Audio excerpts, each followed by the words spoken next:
Class 11th physics का chapter 3 जो भी काइनेमेटिक्स के अंडर ही आता है। काइनेमेटिक्स में हम क्या करते हैं, हम कॉजेस के बारे में नहीं पढ़ते, ठीक है। कॉजेस के बारे में हम नहीं पढ़ते, मतलब कोई भी चीज मोशन में है लेकिन किस वजह से मोशन में है हम उसके बारे में नहीं पढ़ते।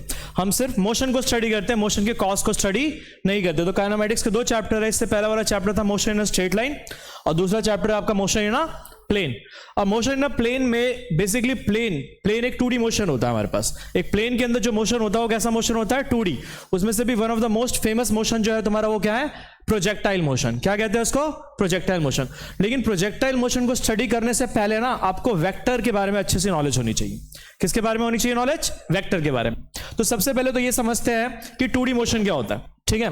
तो 2D मोशन हमारे पास क्या होता है, 2D मोशन हमारे पास कब अराइज होता है। 2D मोशन को समझने से पहले एक बार 1D मोशन के बारे में पढ़ते हैं, ठीक है।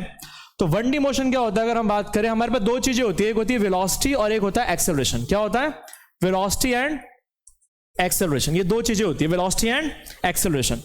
जब तुम्हारा वेलोसिटी मान लेते हैं इस डायरेक्शन में, मतलब कोई ऑब्जेक्ट इस डायरेक्शन मूव कर रहा है और तुम इसी डायरेक्शन में क्या कर रहे हो, एक्सेलरेट कर रहे हो। तो वेलोसिटी और एक्सेलरेशन अगर सेम डायरेक्शन में है, या वेलोसिटी और एक्सेलरेशन अपोजिट डायरेक्शन में है, या दोनों सेम डायरेक्शन में, उल्टे डायरेक्शन में, या फिर अपोजिट डायरेक्शन में, मतलब वेलोसिटी और एक्सेलरेशन के केस में अगर या तो तुम्हारा एंगल 0 डिग्री होता है या फिर 180 डिग्री होता है। कितना, 0 या फिर 180 डिग्री। अगर वेलोसिटी एंड एक्सेलरेशन क्या होता है, वेलोसिटी एंड एक्सेलरेशन के बीच में जो एंगल होता है आइदर थीटा 0 डिग्री होता है या फिर 180 डिग्री होता है। क्या होता है, 180 डिग्री। तो उस केस में तुम्हारे पास हमेशा कैसा मोशन अराइज होगा, 1D मोशन। क्या होता है, 1D मोशन, ठीक है। थीटा की वैल्यू 0 या फिर 180 डिग्री होती है। तो 2D मोशन क्या होता है भाई, तो 2D मोशन ये होता है, 2D मोशन का मतलब होता है जब पार्टिकल के जो कोऑर्डिनेट्स है, 3 कोऑर्डिनेट्स होते हैं, हम 3D वर्ल्ड में जी रहे हैं, 3 डायमेंशनल वर्ल्ड में जी रहे हैं। इसमें x, y और z 3 चीजें होती है, लेंथ होती है, ब्रेड्थ होती है और हाइट होती है। कोई से भी दो coordinate, either of the two coordinate x, y और z में से either of the two coordinate अगर टाइम के साथ क्या करता है, चेंज करता है, तो हम कहते हैं कि कैसा मोशन है वो 2D मोशन है। अब 2D मोशन राइज कब करता है, जब तुम्हारे पास वेलोसिटी और एक्सेलरेशन के बीच का जो एंगल है ना वो क्या होगा, 0 या 180 डिग्री के अलावा कोई भी दूसरा होगा। या 0 या 180 डिग्री कैसे भी कह सकते हो, 0 या 180 डिग्री के बीच में होगा, है ना। 0 नहीं होगा और 180 डिग्री नहीं होना चाहिए। 0 और 180 डिग्री के बीच में अगर तुम्हारा कोई डायरेक्शन वो होगा ना, एंगल किसके बीच में, वेलोसिटी और एक्सेलरेशन के बीच में, तो उस टाइम पे तुम्हारे पास क्या स्टार्ट होगा, 2D मोशन। क्या स्टार्ट होगा, 2D motion, 2D motion. When 2D motion will start, तो जब angle between acceleration and velocity is other than 0 degree and 180 degree. समझ में आई ये चीज, ठीक है, गुड।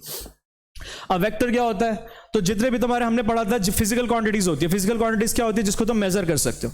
अब वेक्टर क्वांटिटी क्या होती है, कुछ ऐसी क्वांटिटीज होती है जिसको ऐड करने के लिए, दो क्वांटिटीज को ऐड करने के लिए तुम डायरेक्टली ऐड नहीं कर सकते उनको। जैसे मैंने बताया था, किसी भी चीज के ऊपर तुमने मान लेते हैं फोर्स लगाया।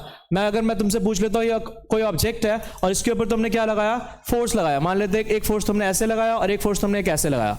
ये 10 न्यूटन का फोर्स लगाया, इधर भी तुमने 10 न्यूटन का फोर्स लगाया। अगर मैं किसी बच्चे से पूछूं किसके इस पॉइंट के ऊपर कितना टोटल फोर्स लगा है, तो आंसर 20 न्यूटन नहीं होगा, 20 न्यूटन नहीं होगा, 20 न्यूटन नहीं होगा। इन जो टोटल फोर्स होगा कहीं ना कहीं इनके बीच में जो एंगल है ना, इस पे भी डिपेंड करता है।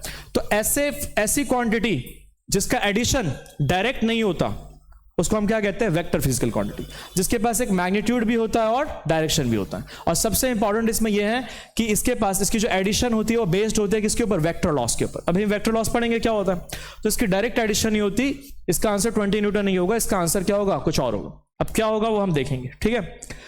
तो एग्जांपल क्या है, vector physical quantity, displacement, velocity, acceleration, force, momentum, impulse, ये सारे क्या होते हैं हमारे पास, वेक्टर फिजिकल क्वांटिटी। क्लियर है। अब वेक्टर को रिप्रेजेंट कैसे करते हैं, रिप्रेजेंटेशन ऑफ वेक्टर। तो थ्योरेटिकल रिप्रेजेंटेशन की बात करो तो एक वेक्टर को ए के ऊपर एरो से दिखाते हैं, एरो लगा दो, ये वेक्टर ए को रिप्रेजेंट करता है। अगर इसका मॉडल, इसका क्या निकालना है तुम्हें, जैसे इसका मैग्नीट्यूड निकालना है, मैग्नीट्यूड या फिर मॉडुलस, उसको ऐसे डंडे से रिप्रेजेंट करते हैं। 2 डंडे खींच दो, ए वेक्टर, उसके ऊपर 2 डंडे खींच दो, तो ये मॉडुलस या फिर मैग्नीट्यूड ऑफ वेक्टर ए को रिप्रेजेंट कर रहा होता है। और एक होता है हमारे पास यूनिट वेक्टर। यूनिट वेक्टर क्या होता है हमारे पास, यूनिट वेक्टर हमारे पास होता है, यूनिट वेक्टर हमारे पास होता है, यूनिट वेक्टर क्या बताता है, डायरेक्शन ऑफ वेक्टर ए। ये क्या बता रहा है, ये वेक्टर है, ये उसके मैग्नीट्यूड को दिखा रहा है, और ये क्या बता रहा है, उसके डायरेक्शन को दिखा रहा है। ए कैप से रिप्रेजेंट करते हैं गौरव। तो डायरेक्शन अलोंग वेक्टर है, यूनिट वेक्टर अलोंग है, कुछ भी कह सकते हो। तो एक इसको रिप्रेजेंट कर रहा होता है, डायरेक्शन को। एक वेक्टर के पास क्या होता है, मैग्नीट्यूड भी होता है और डायरेक्शन भी होता है। तो सपोज ये वेक्टर ए है हमारे पास, इसके पास मैग्नीट्यूड कितना है हमारे पास, ये मॉडुलस ऑफ है, ये मैग्नीट्यूड है उसका, लेंथ, और डायरेक्शन को रिप्रेजेंट करता है ए कैप। तो यहां पर वेक्टर क्या होता है, मैग्नीट्यूड इनटू डायरेक्शन। तो यहां से अगर मैं ए कैप की वैल्यू निकालू, ये ए कैप की, है ना, यूनिट वेक्टर की वैल्यू। तो यूनिट वेक्टर क्या हो जाएगा, vector divide by its magnitude. यही लर्न किया है ना आपने कि वेक्टर, यूनिट वेक्टर की डेफिनेशन क्या होती है, एक vector divide by its magnitude. तो इससे क्या निकलता है हमारे पास, यूनिट वेक्टर। क्लियर है। अगर इसका पिक्चर डायग्रामेटिकली अगर मैं रिप्रेजेंट करूं तो वेक्टर क्या होता है, वेक्टर के पास ऐसे एक टेल होता है और एक हेड होता है, ठीक है ना। ये जो इसकी लेंथ है ना, लेंथ ये इसके मैग्नीट्यूड को रिप्रेजेंट कर रही है। सपोज हमने यहाँ पर ये वेक्टर, जैसे कोई भी वेक्टर कुछ भी हो सकता है, फोर्स हो सकता है, अभी बताया मैंने, फोर्स हो सकता है, डिस्प्लेसमेंट हो सकता है, इंपल्स हो सकता है, वेलोसिटी हो सकती है, एक्सीलरेशन हो सकता है, कुछ भी हो सकता है ना। तो ये वेक्टर, ये जो इसकी एरो की जो लेंथ है ना, वो किसको रिप्रेजेंट करता है, मैग्नीट्यूड को। किसको रिप्रेजेंट करता है, मैग्नीट्यूड को। ये रहा मैग्नीट्यूड। और इसकी जो डायरेक्शन है, जो तो मैंने एरो बना रखी है यहाँ पर, ये एरो, ये किसको रिप्रेजेंट कर रहा है, डायरेक्शन। और डायरेक्शन को किससे दिखाया जाता है, यूनिट वेक्टर से। किससे दिखाया जाता है, यूनिट वेक्टर से। कोई दिक्कत तो नहीं, ये चीज थी। आगे देखो, अगर मैं बात करूं दो वेक्टर्स के बीच में एंगल क्या होता है, तो ध्यान रखना एंगल हमेशा 0 या 180 डिग्री के बीच में या इंक्लूडेड होता है। 180 डिग्री से बड़ा एंगल नहीं होता। तो देखो इसको कैसे करेंगे, एक वेक्टर सपोज हमारे पास ये है ए वेक्टर, तो इसका टेल ये रहा, इसका हेड ये रहा। और दूसरा वाला वेक्टर हमारे पास बी वेक्टर ये रहा, इसका टेल ये रहा, इसका हेड ये रहा। मतलब पहले वाले वेक्टर का हेड और दूसरे वाले वेक्टर का टेल यहां पर कनेक्टेड है। तो तुम्हारे पास एंगल क्या होगा, तो कुछ बच्चे बोलते हैं कि ये एंगल होगा, नहीं होगा ये एंगल ये नहीं होगा। एंगल क्या होगा, ये वेक्टर जा कैसे रहा था, ऐसे जा रहा था सीधा, ये वेक्टर जा कैसे रहा था, ऐसे जा रहा था और ऐसे रोटेट हो गया, तभी तो ये बनेगा ना। तो एंगल इसमें ये होगा, ये वाला, थीटा। समझ में आया कि नहीं? लेकिन यहां देखो ये दो वेक्टर्स हमारे पास, इन दोनों का टेल आपस में कनेक्टेड है। क्या कनेक्टेड है, टेल। तो अगर आपस में दो टेल कनेक्टेड है तो इनके बीच का जो एंगल होगा ना, यही एंगल होगा थीटा।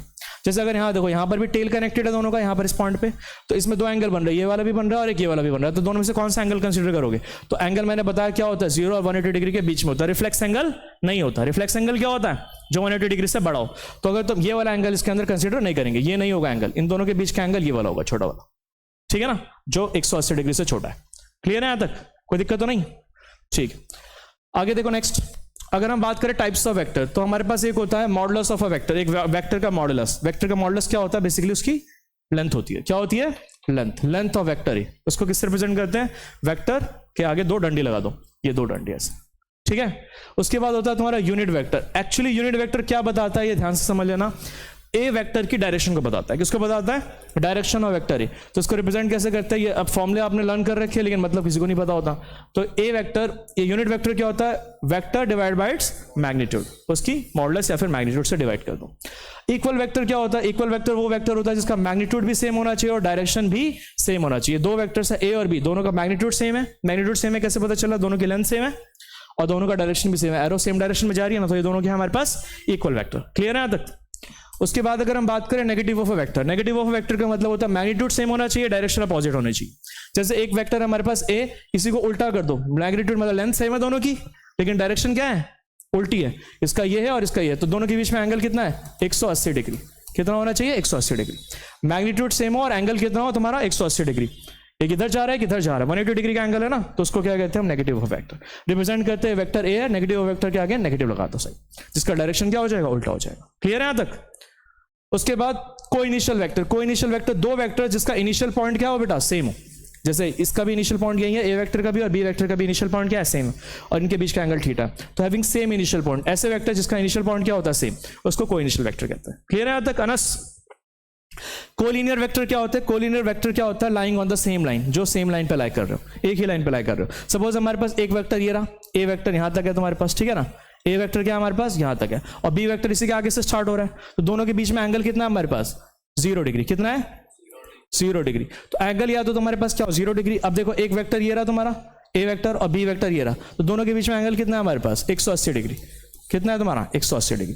तो इनको क्या कहते हैं हम, कोलिनियर वेक्टर। क्या होता है, मैग्नीट्यूड इसमें कुछ भी हो सकता है, लेकिन एंगल तुम्हारे पास क्या होना चाहिए था, 0 या फिर 180 डिग्री, और दोनों सेम ही लाइन के ऊपर लाए करने चाहिए, ठीक है। उसके बाद बात करते हैं कोप्लेनर वेक्टर। कोप्लेनर वेक्टर वो वेक्टर होते हैं जो कि सेम प्लेन पे लाई कर रहे हैं। जैसे एक प्लेन है, ये बोर्ड एक प्लेन है, तो ये वेक्टर भी इसी प्लेन पे लाई कर रहा है, ए वेक्टर, और बी वेक्टर भी इसी प्लेन पे लाई कर रहा है। ऐसा नहीं कि ये वेक्टर ऐसे हवा में जा रहा है, जैसे पेन मान लो एक वेक्टर है तो ऐसे नहीं जा रहा होगा हवा में, इसी प्लेन पे होगा ये भी, ठीक है। तो ये चीज है। पैरेलल वेक्टर क्या होता है, पैरेलल वेक्टर के अंदर तुम्हारा मैग्नीट्यूड अलग हो सकता है, लेकिन डायरेक्शन क्या होना चाहिए, सेम, मतलब थीटा क्या होना चाहिए, 0। जैसे एग्जांपल दे रखा है, 4 न्यूटन है, 4 न्यूटन है, दोनों का मैग्नीट्यूड सेम है और डायरेक्शन भी सेम है, तो ये पैरेलल वेक्टर आएगा। मैग्नीट्यूड अलग हो भी सकता है और सेम भी हो सकता है, दोनों हो सकते हैं। इसका 4 न्यूटन है, ये 2 न्यूटन है, मैग्नीट्यूड अलग है लेकिन डायरेक्शन क्या है, सेम है ना, थीटा जीरो है ना दोनों के बीच में, तो इसको क्या कहते हैं पैरेलल वेक्टर। यहां देखो ये 4 न्यूटन है, ये पीछे की तरफ जा रहा है 2 न्यूटन, तो डायरेक्शन उल्टा है ना। यहाँ पर थीटा की वैल्यू कितनी है बेटा 180 डिग्री, यहाँ कितनी है थीटा की वैल्यू 0 डिग्री, यहाँ कितनी है थीटा की वैल्यू 0 डिग्री। तो एंगल तुम्हारे पास क्या होना चाहिए 0 डिग्री होना चाहिए हमेशा, तो उसको क्या कहते हैं पैरेलल वेक्टर सिंपल लैंग्वेज में। एंटी पैरेलल वेक्टर क्या होता है जिसमें एंगल कितना हो तुम्हारा 180 डिग्री, नीचे लिख रखा है मैंने 180 डिग्री। मैग्नीट्यूड अलग हो सकता है लेकिन यहाँ पर थीटा की वैल्यू क्या होनी चाहिए 180। जैसे अगर हम बात करें इसमें थीटा की वैल्यू कितनी है 180 डिग्री, तो ये हमारे पास क्या एंटी पैरेलल वेक्टर है। ये दोनों क्या है हमारे पास थीटा की वैल्यू कितनी है 180 डिग्री, तो ये भी तुम्हारे पास क्या है एंटी पैरेलल वेक्टर। समझ में आ रहा है। मैग्नीट्यूड दोनों का सेम भी हो सकता है, सेम भी हो सकता है और अलग भी हो सकता है। ये 4 न्यूटन है, ये तुम्हारा 2 न्यूटन है, अलग अलग डायरेक्शन में है ना, मैग्नीट्यूड अलग है लेकिन डायरेक्शन क्या है 180 डिग्री। ठीक है, क्लियर है यहां तक, गुड। फिर multiplication of vector by real number. Suppose मेरे पास कोई वेक्टर है ए, अब मैंने क्या कर दिया इसको 3 से मल्टीप्लाई कर दिया। 3 से मल्टीप्लाई कर दिया मतलब किसी रियल नंबर से मल्टीप्लाई कर दिया, तो 3 से मल्टीप्लाई कर दिया मतलब इसकी लेंथ को मैंने 3 गुना कर दिया। क्या कर दिया इसको, इसकी लेंथ को क्या कर दिया मैंने 3 गुना, ये रहा और एक ये रहा, तो इसके लेंथ को क्या कर दिया मैंने 3 टाइम्स कर दिया। डायरेक्शन सेम होना चाहिए लेकिन लेंथ को क्या कर दिया 3 टाइम्स। यहाँ एक वेक्टर था ए, उसको मैंने -½ से मल्टीप्लाई कर दिया। माइनस का मतलब इसका डायरेक्शन रिवर्स कर दिया और हाफ का मतलब इसका मैग्नीट्यूड या लेंथ इसका आधा कर दिया। तो ए वेक्टर समझ में आ रहा है, तो कैसे मल्टीप्लाई करते हैं, ए वेक्टर है समझ में आ रहा है, इसका क्या कर दिया लेंथ मैंने आधा कर दिया, हाफ ऑफ ए, और माइनस साइन का मतलब डायरेक्शन उल्टा कर। ठीक है, तो ये होता है multiplication of vector by real number. ठीक है, नेक्स्ट देखो, अब यहां से इंपॉर्टेंट है तुम्हारा पोजीशन वेक्टर। अब जैसे सपोज मेरे पास कोई पॉइंट है, कहां पर स्पेस में, स्पेस के अंदर, ये हमारे पास x, ये y एक्सिस, ये z एक्सिस। ठीक है, अब ध्यान से समझना, मैंने बताया था यूनिट वेक्टर किसको बताता है, डायरेक्शन को बताता है। किसको बताता है, डायरेक्शन। तो x, y और z एक्सिस में जो डायरेक्शन बताता है उसको कहते हैं ऑर्थोगोनल यूनिट वेक्टर्स। ये रहा ऑर्थोगोनल यूनिट वेक्टर्स। ऑर्थोगोनल क्यों, क्योंकि ये तीनों आपस में कैसे परपेंडिकुलर है।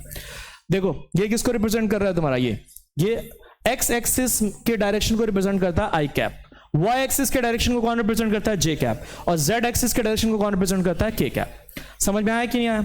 अगर तुम एक यूनिट लेंथ चलते हो x एक्सिस में तो उसको लिखा जाता है आई कैप। अगर 2 यूनिट चलोगे तो कितना हो जाएगा 2 आई कैप, 5 यूनिट चलोगे तो कितना आ जाएगा 5 आई कैप। समझ में आ रहा है कि नहीं आ रहा। ये दिखा रहा है 5 आई कैप का मतलब ये है कि तुमने 5 यूनिट लेंथ चले किसमें, x एक्सिस में। अगर तुम यहां लिखते हो -5 आई कैप मतलब तुम 5 यूनिट चले नेगेटिव x एक्सिस में। समझ में आया कि नहीं आया। तो 6 डायरेक्शन इसके बेसिस पे बनते हैं। अब सपोज तुम्हारे पास कोई पॉइंट है यहाँ पर स्पेस में जिसके कोऑर्डिनेट्स है 2, 1, 3 स्पेस में, तो इसका मतलब यहां तक पहुंचने के लिए तुम 2 यूनिट चले x एक्सिस में, 1 यूनिट चले y एक्सिस में, और z एक्सिस में कितना चले 3 यूनिट। तो इसके कोऑर्डिनेट्स 2, 1, 3, इसी को वेक्टर में लिखना होगा तो कैसे लिखोगे 2i प्लस का 1j प्लस का 3k। समझ में आ रहा है कि नहीं आ रहा। तो इससे तुम्हारे पास क्या आ जाएगा OA वेक्टर। ये क्या आ जाएगा OA वेक्टर, मतलब इसकी A वेक्टर की पोजीशन आ जाएगी विद रेफरेंस टू ओरिजिन के रिस्पेक्ट में। तो इसी को कैसे रिप्रेजेंट करते हैं OA वेक्टर। अब इस वेक्टर की जो मैग्नीट्यूड है, लेंथ है, वो कैसे निकालते हैं, ये लेंथ कैसे निकालते हैं, under the root I cap का जो भी स्क्वायर होगा, 2 स्क्वायर, जे कैप का जो स्क्वायर होगा 1 का स्क्वायर, और के कैप का स्क्वायर होगा 3 का स्क्वायर अंडर द रूट। तो जो भी सॉल्व करके आ रहा है √14, तो इसकी लेंथ कितनी आ जाएगी √14 यूनिट। और डायरेक्शन क्या है, डायरेक्शन तुम्हें दिखाई दे रहा है, ये डायरेक्शन। ठीक है, कोई दिक्कत यहां तक। ये OA वेक्टर आ गया। अब इसी को यूनिट वेक्टर में कन्वर्ट करना है, तो यूनिट वेक्टर में कैसे कन्वर्ट करना है, एक वेक्टर है हमारे पास, उसी के मैग्नीट्यूड से डिवाइड कर दो, √14 से डिवाइड कर दो, इसी वेक्टर को √14 से डिवाइड कर दो, तो हमारे पास क्या आ जाएगा एक यूनिट वेक्टर। समझ में आया कि नहीं। तो ये वेक्टर एक्चुअली बता क्या रहा है, ये वेक्टर तुम्हारा क्या बता रहा है, ये पोजीशन को बता रहा है कि ये क्या है हमारे पास A पॉइंट की पोजीशन, ये बता रहा है A पॉइंट की position with reference to O के रिस्पेक्ट में। O क्या है हमारे पास, ओरिजिन के रिस्पेक्ट में A पॉइंट की पोजीशन क्या है, तो उसको बता रहा है। ये बता रहा है कि इसकी पोजीशन क्या है 2i plus j plus 3k का मतलब है x एक्सिस में 2 यूनिट चलो, y एक्सिस में 1 यूनिट चलो, और z एक्सिस में 3 यूनिट चलो, तुम पहुंच जाओगे इस पॉइंट तक।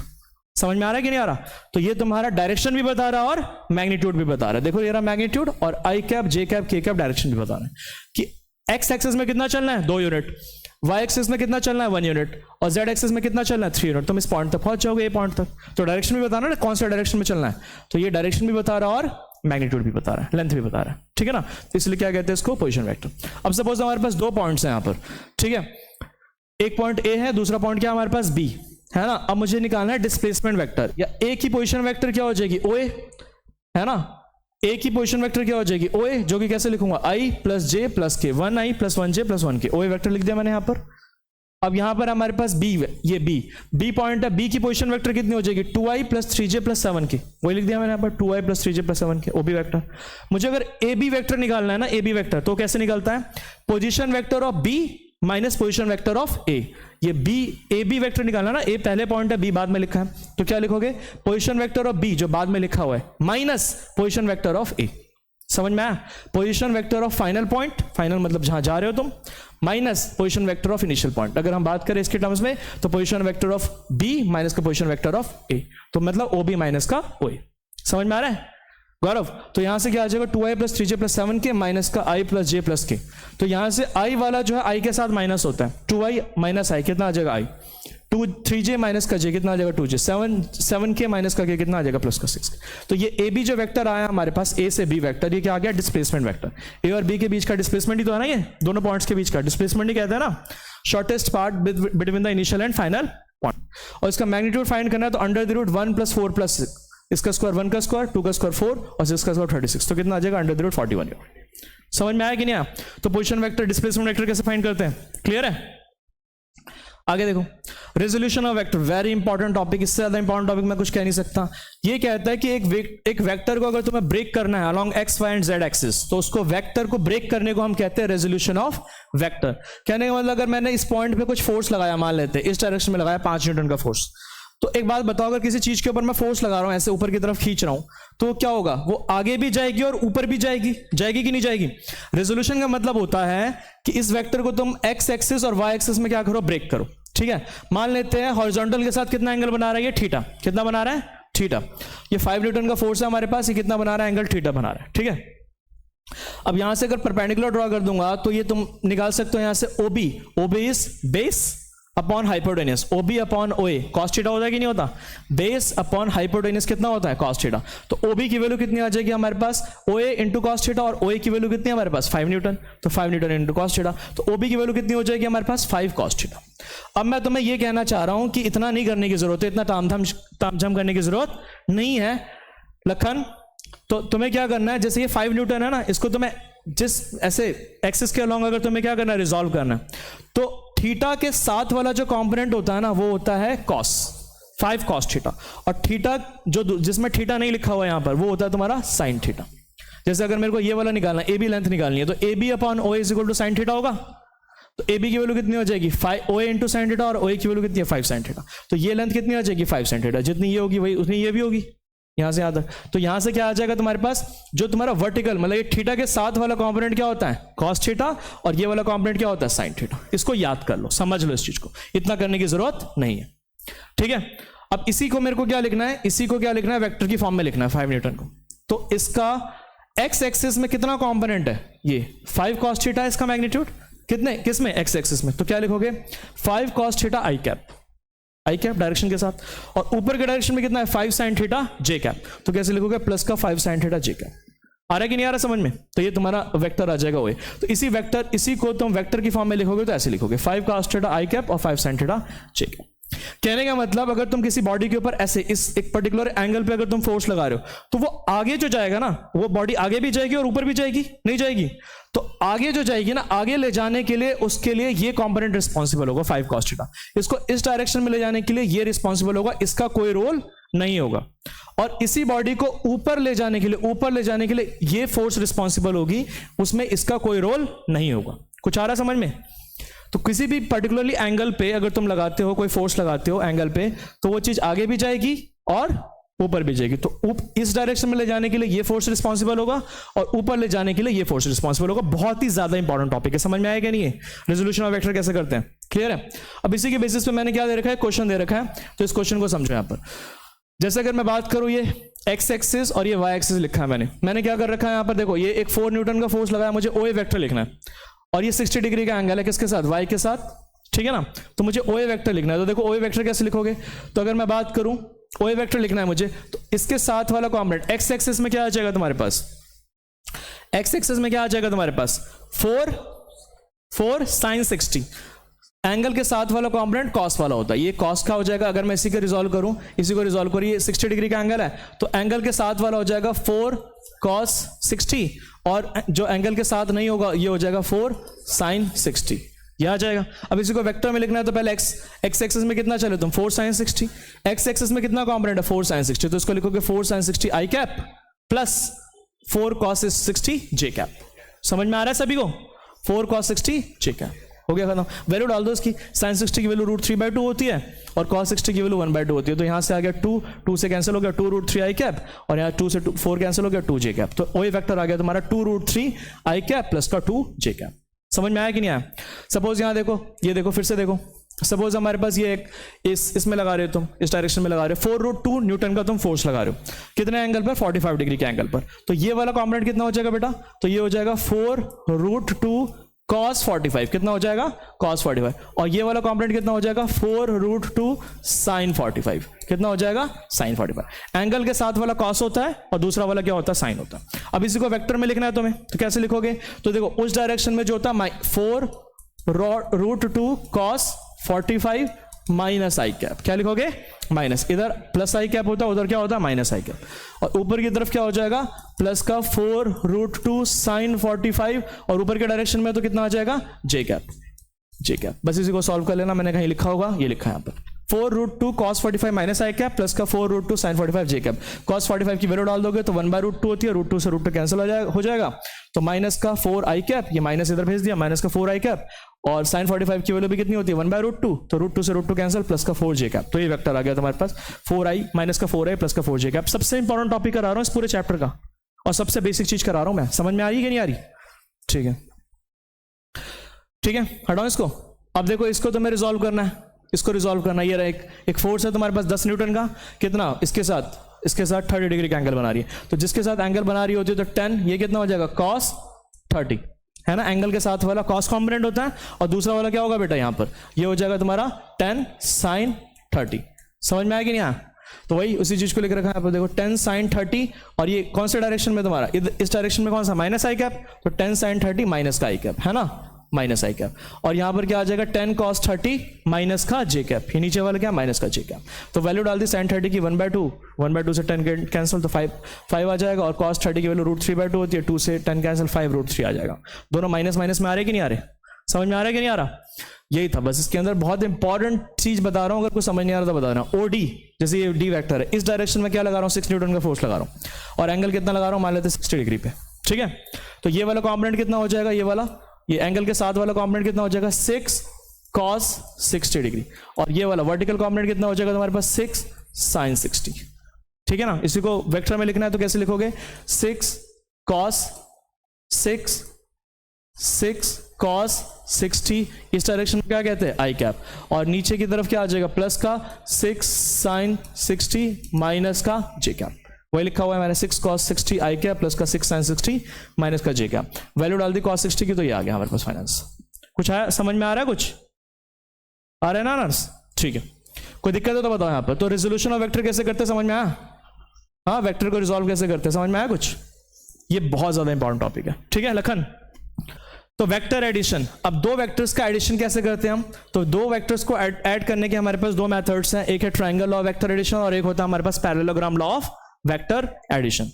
तो पैरेललोग्राम, अब triangle law of vector addition क्या कहता है पहले यहां समझ लो। ये कहता है कि अगर एक वेक्टर ये रहा ए, जिसको मैंने क्या कर रखा है, ये इसका टेल है और ये क्या इसका हेड है, और दूसरा वेक्टर हमारे पास उसका टेल ये रहा हेड, तो टेल हेड इस फॉर्म में जुड़ा हुआ है ना, टेल से हेड, फिर अगला वाला जो वेक्टर है उसके पहले वाले के उसका टेल इसके हेड से जुड़ा हुआ है, तो टेल हेड इस फॉर्म में है। तो एक बनाया यहाँ पर, इसने दो साइड्स बनाई, तो ट्रायंगल का जो तीसरा साइड होगा ना, तीसरा साइड वो क्या होगा, इन दोनों का सम होगा, दोनों वेक्टर्स का सम होगा। मतलब ये ए वेक्टर है या बी वेक्टर है, दोनों के बीच में एंगल कितना है, ये वाला एंगल है थीटा, ठीक है। तो इनका जो रिजल्टेंट वेक्टर होगा, मतलब इन दोनों का वेक्टर को सम करना है, तो क्या होगा, ये जो वेक्टर बनेगा ना, ये लेंथ ग्रीन वाली, ये क्या होगा, इन दोनों वेक्टर्स का सम होगा, जिसकी जो ये लेंथ है वो किसको रिप्रेजेंट कर रही है, मैग्नीट्यूड को, और डायरेक्शन क्या हो जाएगी, ये डायरेक्शन हो जाएगी बीटा। ये जो हॉरिजॉन्टल के साथ कितना एंगल बना रही है, दैट इज बीटा। समझ में आया कि नहीं आया? तो ये तो हमारे पास ये वेक्टर एडिशन है। अब ये जो तुमने ग्रीन वाली जो लाइन है, इसका मैग्नीट्यूड कितना होता है, मैग्नीट्यूड लेंथ कितनी है, तो उसके लिए हमारे पास क्या है, उसकी वैसे उसका मैग्नीट्यूड ये होता है ना, आर, इसकी जो मैग्नीट्यूड है, इसकी जो लेंथ है वो कितनी होती है, अंडर द रूट इसकी लेंथ ए स्क्वायर, इसकी लेंथ कितनी है हमारे पास, इसकी लेंथ है ए, इसकी लेंथ है बी, और ये आर वेक्टर की लेंथ कितनी है आर।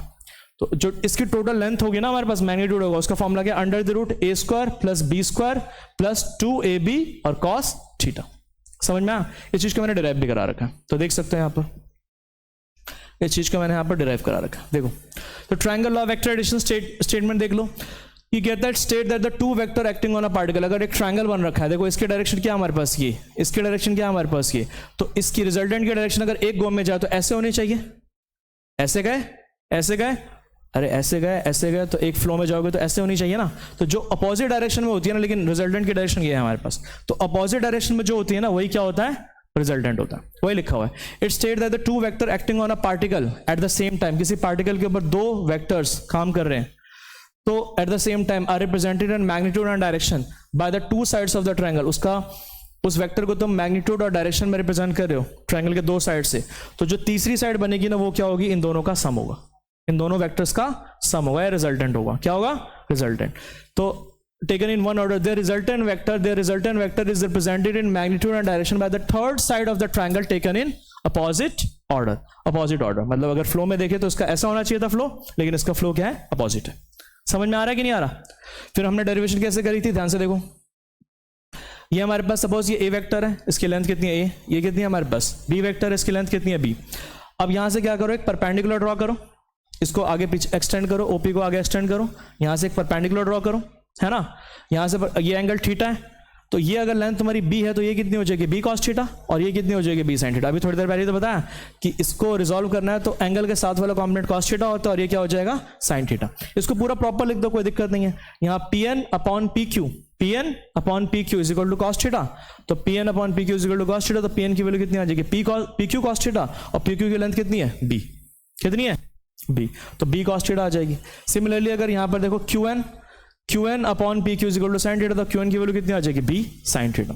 अब इस फिगर में देखो ये पूरा ट्रायंगल बड़ा वाला ओ एन क्यू एक राइट एंगल ट्रायंगल बन रहा है, तो उसमें क्या आ जाएगा, ओ क्यू का square is equal to O N का स्क्वायर प्लस क्यू एन का स्क्वायर होगा ना, तो वही लगा दिया यहाँ पर, ओ क्यू का स्क्वायर प्लस ओ एन का स्क्वायर, ओ क्यू का square is equal to O N का स्क्वायर प्लस क्यू एन का स्क्वायर। ओ एन की value OP plus P N है, देख लो, ओ एन की वैल्यू, ओ से लेकर के एन तक की वैल्यू क्या है, OP plus P N. OP कितना है हमारे पास गौरव, ए, पी एन की वैल्यू कितनी है, बी कॉस थीटा, तो A plus B cos theta, और इसकी वैल्यू कितनी है, बी साइन थीटा, तो वही तो लिखा है A plus B cos theta plus का बी साइन थीटा। यहाँ पर ए प्लस बी का होल स्क्वायर का फॉर्मूला लगा दो, तो A square plus B square plus 2ab लगाओगे तो 2ab कॉस थीटा, और इसका square B square sine square theta. यहाँ से देखो B square cos square theta और B square sine square theta में से अगर तुमने बी स्क्वायर कॉमन ले लिया तो ब्रैकेट में क्या बच जाएगा, cos square theta plus sine square theta, और cos square theta plus sine square theta कितना होता है 1, और बाकी 2ab कॉस थीटा। तो ये आ गया ओ क्यू का स्क्वायर। ओ क्यू क्या था हमारे पास, ओ क्यू है हमारे पास, ओ क्यू क्या है हमारे पास, रिजल्टेंट है आर, तो आर का स्क्वायर जो हो जाएगा ये आ गया इसकी वैल्यू, और स्क्वायर उधर दूसरी तरफ जाएगा तो क्या बनेगा, रूट, तो under the root A square plus B square plus 2ab cos theta. Clear है? अब जो रिजल्टेंट है, ये जो रिजल्टेंट है तुम्हारा, ये रिजल्टेंट वो हॉरिजॉन्टल के साथ कितना एंगल बना रहा है, बीटा एंगल बना रहा है, तो ये 10 बीटा क्या हो जाएगा, परपेंडिकुलर अपॉन बेस, यही तो होता है ना, परपेंडिकुलर इज क्यू एन और बेस कितना है हमारे पास, ओ एन, तो क्यू एन में क्या है तुम्हारा, बी साइन थीटा, और ओ एन में क्या है हमारे पास, ए प्लस बी कॉस थीटा, वही लिखा हुआ है देखो, बी साइन थीटा, यहाँ बी साइन थीटा अपॉन में ए प्लस बी कॉस थीटा, यही तुम्हारा क्या है, जो रिजल्टेंट एंगल बना रहा होता है किसके साथ, हॉरिजॉन्टल के साथ। ठीक है, तो ये आ गया हमारे पास। अब तुम्हें इसकी वैल्यू आर की रिजल्टेंट की वैल्यू मैक्सिमम कब मिलेगी, जब तुम्हारे पास कॉस थीटा की मैक्सिमम वैल्यू होगी, और कॉस थीटा की मैक्सिमम वैल्यू कितनी होती है, 1। कॉस थीटा की मैक्सिमम वैल्यू कितनी होती है, 1। कब होती है, जब थीटा की वैल्यू कितनी हो, 0 डिग्री, जब दोनों फोर्स के बीच में, दोनों वेक्टर्स के बीच में एंगल कितना हो, 0 हो, तो उस टाइम पे हमारे पास क्या होता है, रिजल्टेंट क्या होगा, मैक्सिमम होगा। और कितना होगा मैक्सिमम, तो यहां से अगर मैंने क्या करा, कॉस थीटा की जगह 1 डाल दी, तो A square plus B square plus 2ab, और ये किसका फॉर्मूला, ए प्लस बी का होल स्क्वायर का फॉर्मूला है, और ये होल स्क्वायर है तो रूट के बाहर निकलेगा तो क्या मिलेगा तुम्हें, ए प्लस बी, तो रिजल्टेंट फोर्स जो मिलेगा ना, रिजल्टेंट वैल्यू मिलेगी, क्या होगी, दोनों को डायरेक्टली ऐड कर दो। कुछ समझ में आ रहा है? और मिनिमम वैल्यू कब मिलेगी, मिनिमम वैल्यू तब मिलेगी जब कॉस थीटा की वैल्यू मिनिमम हो, और कॉस थीटा की मिनिमम वैल्यू कितनी होती है, -1। कब होती है, जब थीटा की वैल्यू कितनी हो, 180 डिग्री, कितनी हो, 180 डिग्री। तो यहां डाल दोगे माइनस का 2ab, A square plus B square minus 2ab, तो क्या हो जाएगा, a माइनस बी का होल स्क्वायर, और जब रूट के बाहर निकलेगा तो क्या बच जाएगा, ये a माइनस बी मॉडुलस का, मतलब बड़े में से छोटा माइनस कर दो। ठीक है ना, तो अगर एंगल 180 डिग्री होगा तो दोनों फोर्सेज या दोनों वेक्टर डायरेक्टली सब्ट्रैक्ट हो जाएंगे, बड़े में से छोटा माइनस कर दो। क्लियर है यहां तक? कोई दिक्कत? ठीक है, parallelogram law of vector addition. Statement देख लो इसकी। स्टेटमेंट यहां पर ये कहता है अगर तुम्हारे पास दो कोइनिशियल वेक्टर्स है, कैसे वेक्टर्स हैं? कोइनिशियल। देखो ओ ए, ये जो तुम्हारा ओपी वेक्टर है जिसका नाम दे रखा है ए वेक्टर, और यहां पर है तुम्हारे पास ये वाला वेक्टर, ये बी वेक्टर। ए वेक्टर और बी वेक्टर दोनों कोइनिशियल वेक्टर है, दोनों का इनिशियल पॉइंट सेम है ना। तो इन दोनों साइड्स को लेकर के ना एक पैरेललोग्राम ड्रॉ करो। पैरेललोग्राम ड्रॉ करा मैंने, यहां पर देखो जितनी लेंथ ओपी की थी उतनी मैंने यहां पर ये ड्रॉ करी, और जितनी इसकी थी उतनी मैंने इसकी ड्रॉ करी, पैरेललोग्राम बन गया। तो अगर एक वेक्टर तुम्हारा ये है ए वेक्टर और दूसरा वेक्टर क्या है? बी वेक्टर, तो इन दोनों को अगर जो सम करोगे तो सम क्या आएगा? तो इस पैरेललोग्राम का जो डायगोनल है ना, डायगोनल जो ग्रीन कलर में दिखा रखा है मैंने, वो क्या होगा? इन दोनों का एडिशन होगा, सम होगा। दोनों वेक्टर्स का क्या होगा? सम होगा, सम। तो जो रिजल्टेंट वेक्टर होगा ए प्लस बी, वो क्या किससे मिलेगा तुम्हें? वो मिलेगा तुम्हें किससे? इनके डायगोनल्स। डायगोनल्स किससे? डायगोनल्स। ठीक है, बाकी डेरिवेशन सेम है, बिल्कुल as it is ditto same है। ठीक है ना, बस ये स्टेटमेंट इसकी अलग है कि दो कोइनिशियल वेक्टर्स अगर तुम्हारे पास होते हैं, उसको अगर तुम पैरेललोग्राम के दो साइड से दिखाओगे तो उसका जो रिजल्टेंट होगा वो क्या होगा? Is represented by the diagonal of the parallelogram arising from the same initial point. Same initial point से अराइज करता हुआ जो डायगोनल होगा ना, वही किसको रिप्रेजेंट करेगा? रिजल्टेंट को। समझ में आया कि नहीं आया? मतलब अगर इस पॉइंट पे अगर तुम इधर से कुछ खींच रहे हो फोर्स लगा करके, और इधर से कुछ खींच रहे हो फोर्स लगा, तो नेट फोर्स इस पे कितना लगेगा? तो नेट फोर्स इस पे लगेगा ये इस डायरेक्शन में लगेगा, और उसकी वैल्यू कितनी होगी? मैग्नीट्यूड कितना होगा? ये जो उसकी लेंथ। कुछ आ रहा है समझ में? ये चीज है हमारे पास। तो ये हमारे पास क्या है? Parallelogram law of vector addition. Derivation as it is same है, सेम है, क्योंकि मैंने सारी वैल्यूज भी वही ले ली, ओ पी क्यू सारा वही, परपेंडिकुलर ड्रॉ करना, थीटा बीटा सारा सेम है, तो एज इट इज सेम है, देख सकते हो। ठीक है ना, सेम चीज है। ठीक है, ठीक है। अगला देखो, अगला है subtraction of vector. Subtraction of vector, जैसे ए वेक्टर माइनस बी वेक्टर अगर तुम करते हो तो एक्चुअली ये एडिशन ही होता है। तुम क्या करो? बी वेक्टर के साथ ए वेक्टर के साथ माइनस ऑफ बी वेक्टर, क्या करो? Minus of B vector add कर दो। तो एक तरह से कुछ नहीं होता, ये addition of A and minus B ही होता है। तो सबट्रैक्शन कुछ नहीं होता, दो वेक्टर्स को तुम क्या कर दो? ऐड कर दो, ए प्लस माइनस ऑफ बी। ठीक है, आगे देखो, इंपॉर्टेंट टॉपिक, इतना इंपॉर्टेंट टॉपिक नहीं है। अगला है हमारे पास मल्टीप्लिकेशन ऑफ वेक्टर। दो वेक्टर्स का हमारे पास मल्टीप्लिकेशन कैसे होता है? तो मल्टीप्लिकेशन हमारे पास दो तरह के होते हैं, एक होता है स्केलर या फिर डॉट प्रोडक्ट कहते हैं उसको, और दूसरा होता है हमारे पास वेक्टर या फिर क्रॉस प्रोडक्ट। ठीक है, अब हमारे पास स्केलर या डॉट प्रोडक्ट क्या होता है? ध्यान से सुनना भाई। तो सपोज हमारे पास, इसको यहां पर ही बता रखा है मैंने, यहां देख लो, हमारे पास स्केलर या फिर डॉट प्रोडक्ट क्या होता है? सपोज हमारे पास एक वेक्टर है ए वेक्टर और दूसरा वेक्टर है हमारे पास बी वेक्टर। अब इसका मैग्नीट्यूड तुम्हें पता है, क्या पता है? मैग्नीट्यूड। इस वेक्टर का लेंथ पता है तुम्हें, और इस वेक्टर की भी लेंथ पता है, बी का भी मैग्नीट्यूड पता है, और इन दोनों के बीच का एंगल पता है। तो इन दोनों का जो डॉट प्रोडक्ट होता है ना, वो क्या होता है? ए डॉट बी क्या होता है? Magnitude of A, magnitude of B and cos theta. अगर ये सारी चीजें नोन होती है तुम्हारे पास, जब थीटा पता हो, मैग्नीट्यूड पता हो, तो हमारे पास फॉर्मूला ये लगता है ए डॉट बी। ठीक है, इनको डॉट प्रोडक्ट करने के बाद तुम्हें मिलेगा क्या? तो मिलता है एक नंबर। क्या मिलता है? नंबर, मतलब एक स्केलर मिलता है, एक नंबर मिलता है, इसलिए इसको स्केलर प्रोडक्ट कहते हैं। क्लियर है यहां तक? अब जैसे सपोज तुम्हारे पास थीटा नहीं पता, इन दोनों वेक्टर्स के बीच का एंगल नहीं पता, तुम्हें वेक्टर पता है ए आई प्लस बी जे प्लस सी के, मान लेते हैं, लेट कर लेते हैं, और दूसरा वेक्टर है तुम्हारे पास एक्स आई प्लस का वाई जे प्लस का जेड के। तो डॉट प्रोडक्ट क्या होता है हमारे पास? तो dot product A dot B, ये वेक्टर लिखा, फिर यहां पर डॉट लगाया, डॉट एकदम क्लियरली लगाना यहां पर डॉट, और दूसरा वाला, तो आई वाले के कोफिशिएंट को आई वाले के साथ मल्टीप्लाई कर दो, जे वाले के कोफिशिएंट को जे वाले के साथ मल्टीप्लाई कर दो, और के वाले के कोफिशिएंट को के वाले के साथ मल्टीप्लाई कर दो। यही है। तो ए आई इंटू एक्स डॉट एक्स आई क्या आ जाएगा? ए एक्स प्लस का बी वाई प्लस का सी जेड। तो ये आंसर आ जाएगा हमारे पास क्या? इनका डॉट प्रोडक्ट, जिससे क्या मिलेगा तुम्हें? स्केलर मिलेगा। मतलब इसमें कोई आई जे के नहीं होगा, आई जे के नहीं होगा, इसलिए इसको क्या कहते हैं? स्केलर या फिर डॉट प्रोडक्ट। ठीक है, इसमें आई जे के क्या होता है? यहाँ पर जो आई जे के मैंने पहले भी बता रखा है, ये क्या होता है हमारे पास? ऑर्थोगोनल और unit vectors along X Y and Z axis, है ना। यूनिट वेक्टर्स होते हैं जो कि डायरेक्शन को रिप्रेजेंट कर रहे होते हैं, किसके? X Y and Z axis के। अच्छा ध्यान रखना, जो डॉट प्रोडक्ट होता है वो कॉम्यूटेटिव होता है। अगर ए डॉट बी और बी डॉट ए दोनों क्या होते हैं? इक्वल होते हैं। ए डॉट बी करो, इन दोनों का डॉट प्रोडक्ट ऐसे करो, या बी डॉट ए करो, दोनों आंसर क्या आएंगे? सेम आएंगे। समझ में आ रहा है कि नहीं आ रहा? A dot B magnitude of A magnitude of B cos theta. अगर ए डॉट बी जीरो होता है, दो का डॉट प्रोडक्ट क्या हो रहा है? जीरो, तो इसका मतलब थीटा की वैल्यू क्या होगी? 90 डिग्री, और ए क्या होगा? परपेंडिकुलर होगा किसके? बी के। मतलब ये ए और बी वेक्टर परपेंडिकुलर, इनके बीच का एंगल 90 डिग्री कब होगा? जब इन दोनों का डॉट प्रोडक्ट क्या हो? जीरो। क्या हो? जीरो। क्लियर है? आगे देखो, ऑर्थोगोनल यूनिट वेक्टर्स मैंने बता रखा है, एक्स एक्सिस के अलॉन्ग डायरेक्शन को कौन रिप्रेजेंट करता है? आई कैप। वाई एक्सिस के अलॉन्ग डायरेक्शन को कौन रिप्रेजेंट करता है? जे कैप। जेड एक्सिस के अलॉन्ग डायरेक्शन को कौन रिप्रेजेंट करता है? के कैप। इनको कहते हैं ऑर्थोगोनल यूनिट वेक्टर। ऑर्थोगोनल का मतलब होता है परपेंडिकुलर। ये आपस में परपेंडिकुलर है कि नहीं है? है। इन तीनों का मैग्नीट्यूड क्या होता है 1, क्या होता है बेटा 1, मैग्नीट्यूड कितना होता है 1, magnitude of i, magnitude of j और मैग्नीट्यूड ऑफ k क्या होता है तीनों 1। अगर मैं बात करूं i डॉट i करूं, i का i के साथ डॉट प्रोडक्ट करूं तो क्या मिलेगा, तो magnitude of i, magnitude of i और i का i के साथ एंगल कितना है 0 है ना भाई, cos 0, खुद का खुद के साथ एंगल कितना है 0 ही है ना, तो cos 0, तो मैग्नीट्यूड ऑफ i 1 है, मैग्नीट्यूड ऑफ i 1 है, cos 0 की वैल्यू भी कितनी होती है 1, तो i डॉट i करोगे तो कितना मिलेगा 1। Similarly j dot j, k dot के कितना मिलेगा 1। अगर मैं किसी और के साथ डॉट प्रोडक्ट करूं, i का j के साथ डॉट प्रोडक्ट करूं, तो i डॉट j करूं तो magnitude of i, magnitude of j और दोनों के बीच में एंगल कितना 90 डिग्री, cos 90, तो ये कितना आएगा cos 90 की वैल्यू कितनी होती है 0, तो यहां पर i डॉट j करूंगा तो क्या मिलेगा 0, i dot j, j dot k, k dot i, मतलब किसी दूसरे के साथ डॉट प्रोडक्ट करूंगा तो क्या मिलेगा 0। समझ में आया कि नहीं आया, वेरी गुड, बहुत अच्छा। अब एक्चुअली मैंने तुम्हें बताया था इसके एप्लीकेशंस क्या है, इस डॉट प्रोडक्ट के एप्लीकेशंस क्या है, ठीक है। तो अगर तुम डॉट प्रोडक्ट करते हो ना तो ध्यान से समझना डॉट प्रोडक्ट का मतलब क्या होता है।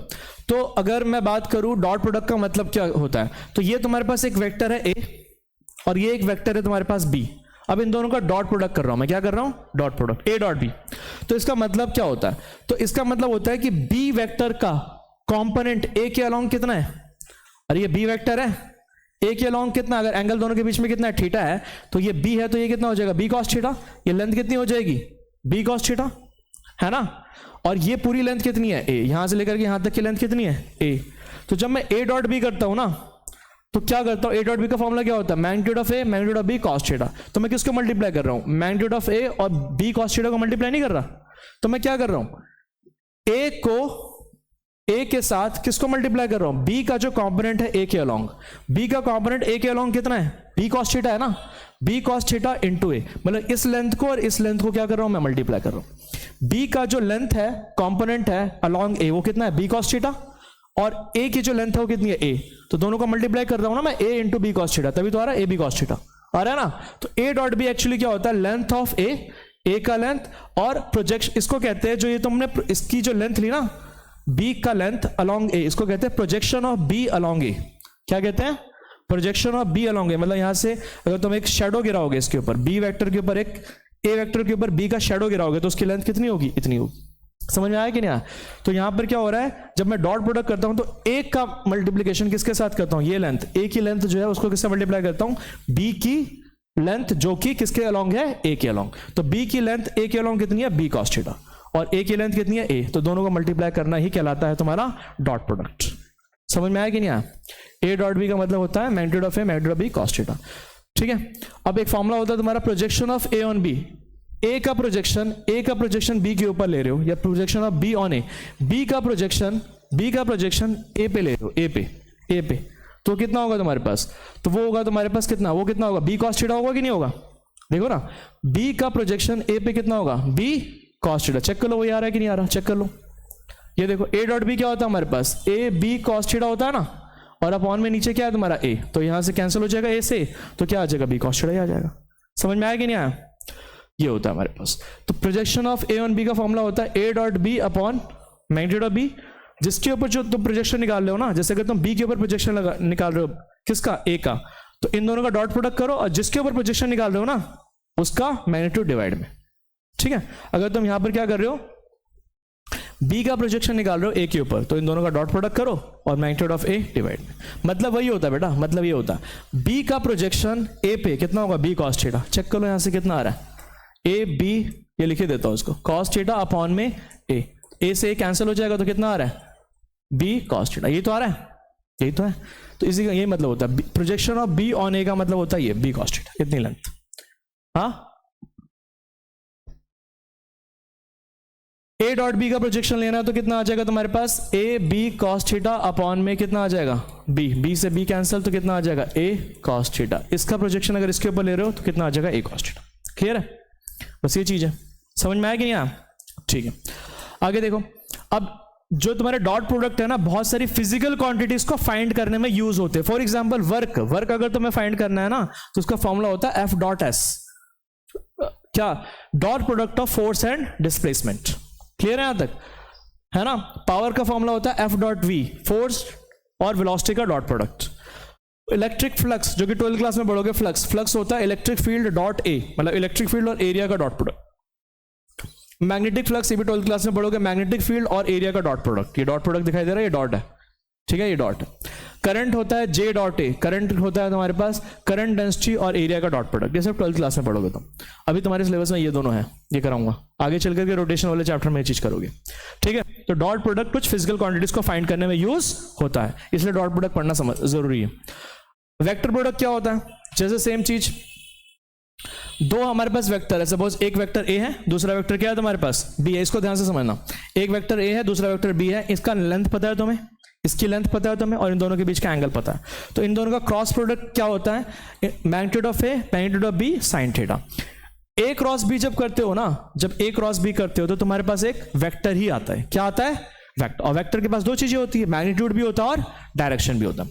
तो ए क्रॉस बी करोगे तो उसका जो मैग्नीट्यूड है वो क्या है हमारे पास, ये रहा। डायरेक्शन क्या है? ये डायरेक्शन ये बताता है एन कैप। क्या बताता है? N cap. A cross B करने के बाद तुम्हारे पास मिलता क्या है? एक वेक्टर ही मिलता है। वेक्टर के पास क्या होता है? मैग्नीट्यूड भी होता है और डायरेक्शन भी। तो ए क्रॉस बी का मैग्नीट्यूड क्या है? ये ए बी साइन थीटा, और इसका डायरेक्शन क्या है? N cap. अब एन कैप क्या होता है? एन कैप होता है, एन का मतलब होता है नॉर्मल, नॉर्मल मतलब परपेंडिकुलर। यूनिट वेक्टर डायरेक्शन को रिप्रेजेंट करता है सिर्फ, which is perpendicular to both A and B. इसकी डायरेक्शन जब ए क्रॉस बी करते हो ना तो तुम्हें एक वेक्टर ही मिलता है जो कि क्या होता है? ए और बी दोनों के परपेंडिकुलर होता है। क्या होता है? दोनों के परपेंडिकुलर। इस फिगर में देखोगे तुम, ए तुम्हारा अंदर की तरफ है मान लेते हैं, माइनस जेड एक्सिस की तरफ है मान लेते हैं, और ये तुम्हारा क्या है? एक्स एक्सिस की तरफ है, ठीक है। अब ए क्रॉस बी जब हम करते हैं तो बेसिकली हमें क्या मिलता है? मैग्नीट्यूड और डायरेक्शन दोनों होता है इसके पास, है ना। अब मैंने दो का क्या करा? क्रॉस प्रोडक्ट करा, ए रहा, बी यहां पर ये रहा, है ना। अब ए क्रॉस बी से हमें क्या मिलता है? एक वेक्टर मिलता है जो कि दोनों के ही क्या होता है? परपेंडिकुलर होता है। तो इसको सपोज ऐसे पकड़ो, इन दोनों पेन को ऐसे पकड़ो यहां पर। तो जब ये सपोज मेरे पास क्या है? ए वेक्टर है, और ये हमारे पास क्या है? बी वेक्टर है। तो ए क्रॉस बी करूंगा ना, ये सपोज ये मेरे पास ए वेक्टर है, ये वाला पेन दिखाई दे रहा है, ये वाला पेन हमारे पास क्या है? ए वेक्टर है, और ये वाला पेन क्या है हमारे पास? बी वेक्टर है। तो ए क्रॉस बी करूंगा तो क्या मिलेगा? एक वेक्टर ही मिलेगा जो कि क्या होगा? दोनों के परपेंडिकुलर होगा। देखो ये इसके भी परपेंडिकुलर है कि नहीं है, और इसके भी परपेंडिकुलर है कि नहीं है, सपोज ये। लेकिन ये वाला वेक्टर भी तो दोनों के परपेंडिकुलर, जो नीचे बना रहा हूं मैं, वो भी तो दोनों के परपेंडिकुलर है कि नहीं है। तो हमें कैसे पता चलेगा कि ये वेक्टर आंसर है या ये वाला वेक्टर आंसर है? तो इसका आंसर है राइट हैंड थंब रूल से, पकड़ के रखना है इसको। तो यहां पर ए क्रॉस बी करता हूं, सपोज मेरे पास ये ब्लू वाला पेन जो है हमारे पास ए वेक्टर है, और ये हमारे पास क्या है? बी वेक्टर है। तो क्या मिलेगा? ए के डायरेक्शन में अपना पाम रखो, ए के डायरेक्शन में अपना पाम रखो, और बी के डायरेक्शन में घुमाओ। तो जो थंब किस डायरेक्शन में जा रहा है? ऊपर के डायरेक्शन में। तो इन दोनों का जब क्रॉस प्रोडक्ट करोगे ना तो हमें क्या मिलेगा? एक थर्ड वेक्टर मिलेगा जिसका डायरेक्शन कहां है? ऊपर है। और अगर मैं बी क्रॉस ए करता हूं, सपोज ये बी वेक्टर है और ये ए वेक्टर है, तो बी के डायरेक्शन में अपना पाम रखा और ए की तरफ घुमाया, ए की तरफ घुमाया, तो थंब किधर पॉइंट कर रहा है? नीचे के डायरेक्शन में ना। तो नीचे के डायरेक्शन में क्या होगा? एक थर्ड वेक्टर मिलेगा जो कि जिसका डायरेक्शन क्या होगा? नीचे की तरफ होगा। कुछ समझ में आया कि नहीं आया? थैंक यू यार, ठीक है, क्लियर है यहां तक? ठीक है, आगे देखो। तो ए क्रॉस बी अगर हम करते हैं, सपोज ए क्रॉस बी करते हैं, तो हमें क्या मिलता है? ए क्रॉस बी अगर मैं करता हूं, ए क्रॉस बी करता हूं, तो इसका जो डायरेक्शन होगा ना, ये नॉर्मल यूनिट वेक्टर का डायरेक्शन क्या होगा? देखो ए क्रॉस बी, ए की तरफ अपना पाम रखा, बी की तरफ घुमाया, तो कहां मिलेगा? नीचे की तरफ मिलेगा। कहां मिलेगा? नीचे की तरफ। ए क्रॉस बी नीचे की तरफ मिलेगा। तो नीचे की तरफ मिलेगा तो उसको नीचे वाले को कैसे दिखाया जाता है? डाउनवर्ड डायरेक्शन में। ए क्रॉस बी का डायरेक्शन क्या होगा? नीचे की तरफ। और अगर बी क्रॉस ए कर तो बी के डायरेक्शन में अपना पाम रखा, ए में घुमाया, कहां मिल रहा है? ऊपर की तरफ। तो ये किसको रिप्रेजेंट कर रहा है? बी क्रॉस ए को। तो ए क्रॉस बी और बी क्रॉस ए का मैग्नीट्यूड तो इक्वल होता है, लेकिन डायरेक्शन इक्वल नहीं होता, दोनों का डायरेक्शन अपोजिट होता है। तो इसलिए ध्यान रखना, ए क्रॉस बी और बी क्रॉस ए दोनों इक्वल नहीं होते। मैग्नीट्यूड वाइज दोनों इक्वल होते हैं, लेकिन डायरेक्शन वाइज इक्वल नहीं होते। दोनों में अपोजिट 180 डिग्री का फर्क होता है, एक ऊपर एक नीचे, ठीक है ना।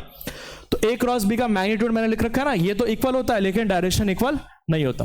सब ए क्रॉस बी और बी क्रॉस ए क्या होता है? माइनस। अगर इसको मैं बी क्रॉस ए का अगर मैं डायरेक्शन उल्टा कर दूं, बी क्रॉस ए का डायरेक्शन उल्टा कर दूं, तो दोनों सेम डायरेक्शन में हो जाएंगे ना, तो दोनों इक्वल हो जाएंगे कि नहीं हो जाएंगे? तो अगर मैं minus of B cross A कर दूं, ए क्रॉस बी किसके बराबर होता है? Minus of B cross A. Suppose A vector ये रहा, तो माइनस ऑफ ए वेक्टर क्या होगा? उल्टा कर दूं ना, मैग्नीट्यूड सेम रहेगा, डायरेक्शन उल्टा कर दूं। तो अगर इसका मैग्नीट्यूड तो सेम है, बी क्रॉस है, दोनों का मैग्नीट्यूड तो सेम ही है, इसका डायरेक्शन अगर मैं उल्टा कर दूं तो दोनों क्या हो जाएंगे? इक्वल वेक्टर नहीं हो जाएंगे? तो वही तो करा है मैंने यहाँ पर।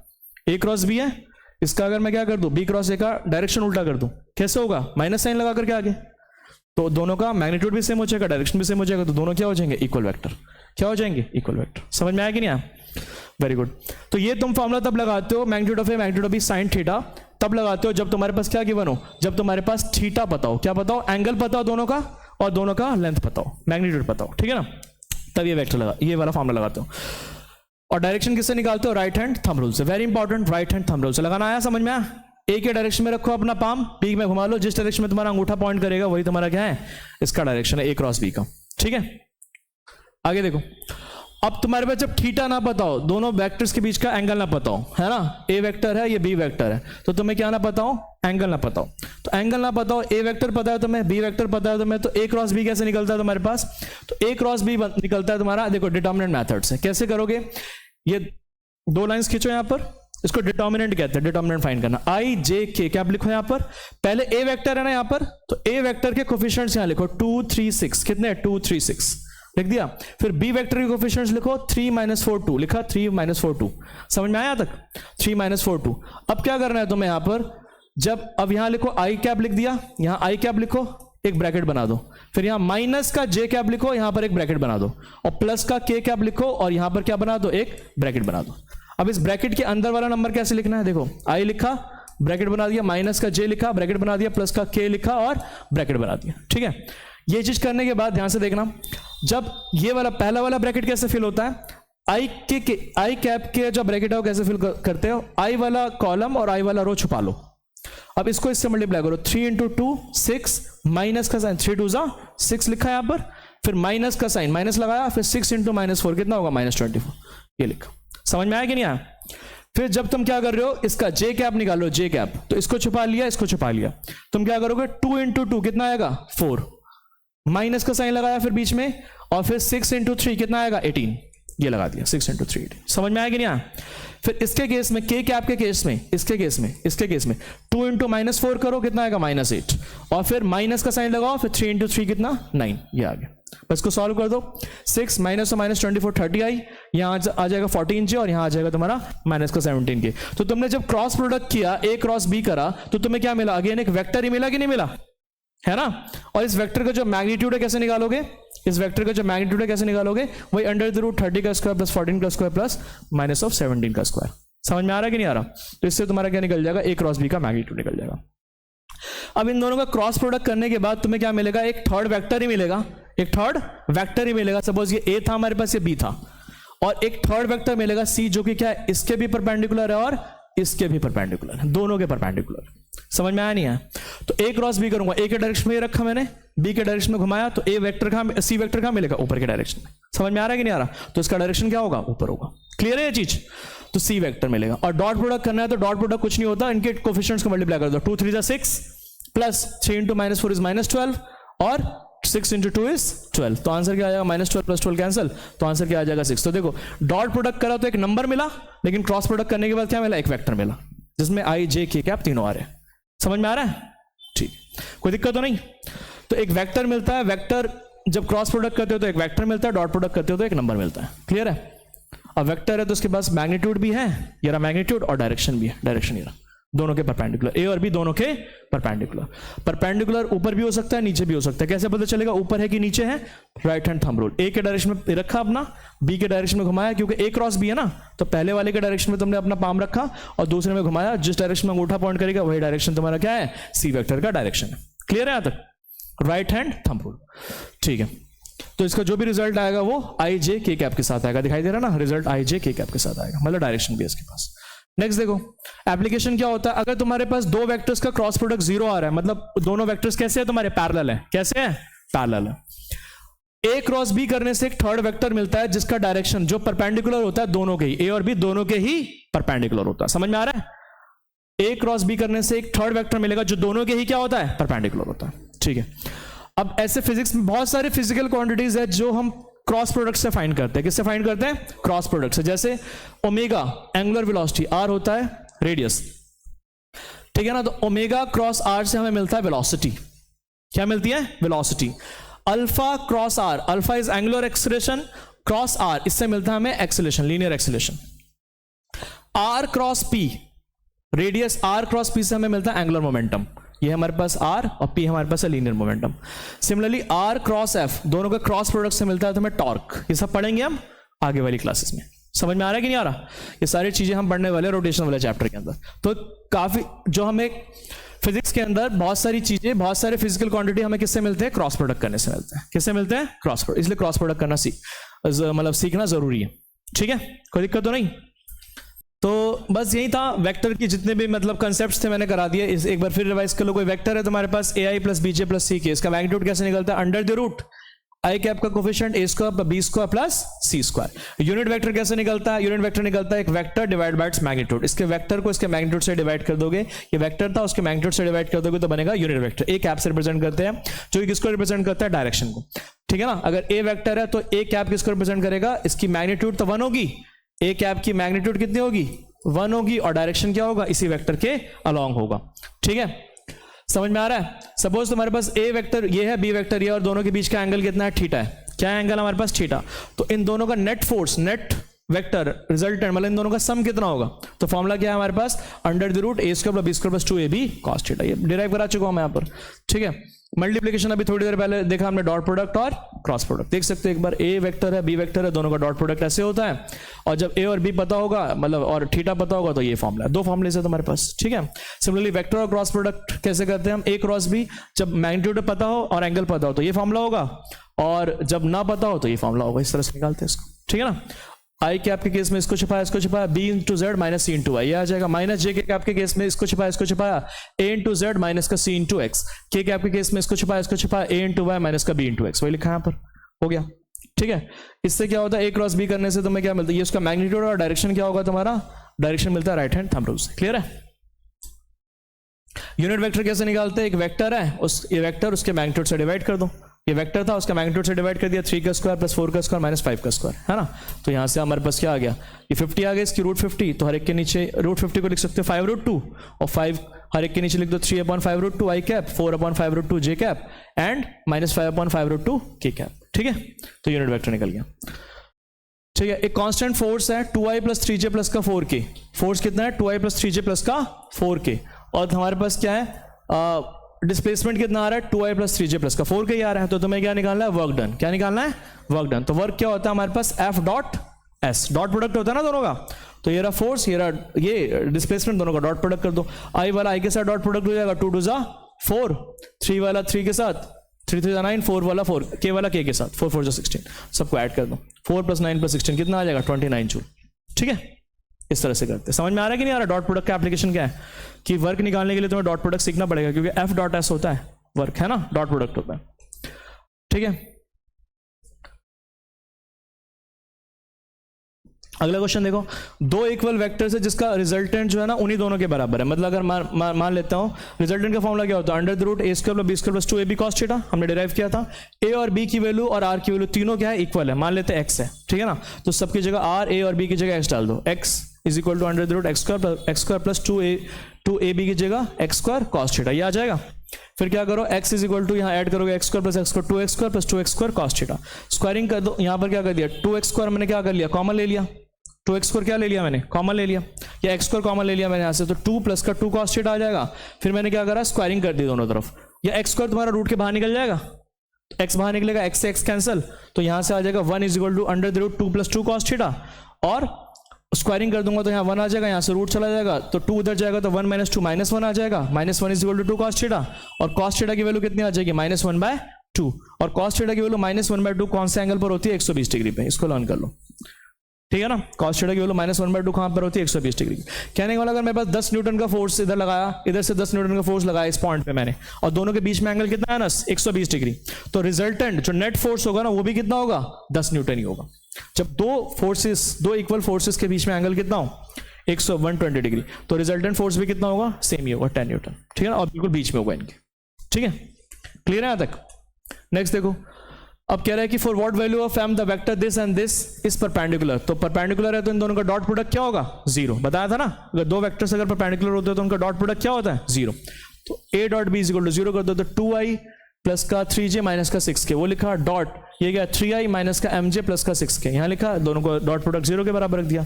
तो 2 × 3 6, 3 × -m -3m, और 6 × -6 × 6 36, तो कितना आ जाएगा? -36। तो सारा करके 0 से इक्वेट कर दिया, तो ये सॉल्व करके -30 is equal to 3m, m की वैल्यू कितनी आ गई? -10, ठीक है, सिंपल। चलो एक तुम्हें क्या करना है, डॉट एंड क्रॉस प्रोडक्ट निकालना, तो सिंपली प्रैक्टिस कराने के लिए दे दिया था। ए है तुम्हारा 3i माइनस का 4j प्लस का 5k, और बी है तुम्हारे पास ये माइनस 2i प्लस का j माइनस का 3k। डॉट प्रोडक्ट करना है, 3 into minus 2 minus 6 minus 4 into 1 is minus 4 और 5 into minus 3 is minus 15। Solve करके माइनस 25 आ गया। क्रॉस प्रोडक्ट कैसे करते हैं, ए क्रॉस बी, ये लिखा है यहाँ पर i j k 3 minus 4 5 3 minus 4 5 minus 2 1 minus 3 minus 2 1 minus 3, ठीक है ना। i लिखा ब्रैकेट लगाया, माइनस j लिखा ब्रैकेट लगाया, प्लस का k लिखा ब्रैकेट लगाया। i के केस में क्या करा तुमने, इसको और इसको छुपा लिया, माइनस 4 इंटू माइनस 3 प्लस 12 और माइनस का 5, ये आ गया। सिमिलरली तुमने क्या करा, j के केस में इसको छुपाया इसको छुपाया, 3 इंटू माइनस 3 इज माइनस 9 और 5 into minus 2 is minus 10, minus minus plus 10 हो जाएगा यहाँ पर, ठीक है। और k के कैप में क्या हो गया, इसके छुपाया इसको छुपाया, 3 इंटू 1 इज 3 और माइनस का 4 into minus 2 is minus plus का 8, तो क्या आ जाएगा माइनस 8। सॉल्व करके तुम्हारे पास क्या आ गया ये, तो क्रॉस प्रोडक्ट कैसे निकालते हैं इस तरह से, ठीक है, कोई दिक्कत तो नहीं। डॉट एंड क्रॉस प्रोडक्ट निकालना आता है। एक ऐसा वेक्टर जो दोनों के परपेंडिकुलर हो, क्या निकालोगे, क्रॉस प्रोडक्ट। एक वेक्टर ए है बी वेक्टर है, दोनों का क्रॉस प्रोडक्ट निकालोगे तो क्या निकलेगा, एक ऐसा वेक्टर निकलेगा सी वेक्टर जो दोनों का ही क्या है, परपेंडिकुलर। तो क्रॉस प्रोडक्ट निकालना तो आता ही है, उसको फिर यूनिट वेक्टर में कन्वर्ट कर देना, ठीक है ना, यूनिट वेक्टर में कन्वर्ट कर देना। जो भी दोनों वेक्टर निकाला है यहाँ पर उसको यूनिट वेक्टर में कन्वर्ट कर देना, उसके मैग्नीट्यूड से ही डिवाइड कर देना। तो ये डिवाइड करने के बाद ये आ गया आंसर, ठीक है।